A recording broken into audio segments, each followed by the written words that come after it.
جانخیل کې کومه سانحه چې شوې وه د هغې په سلسله کې د هغې سره د اظهار همدردۍ دپاره زمونږ صوبایي قاید سکندر حیات خان شیرپاو هغې هلته تلو د پارټۍ د قیادت او د جانخیل قوم سره د اظهار همدردۍ دپاره خو زمونږ د نااهل صوبایي حکومت هغې له هلته د تلو اجازت ورنکو هغې په لار کې هغې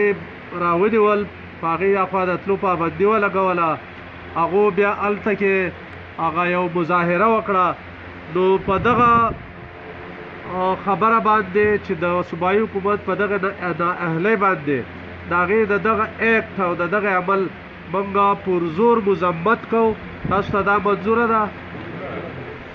دویمه دا چې ټولو ته معلومه ده چې پاکستان یو غریب ملک دی او دا کمرتوړ مهنګایي او د هغې بیا څه تپوس نشته که نن دوایي په 10 روپۍ ده نو سبا په 20 ده د هغې تپوس نشته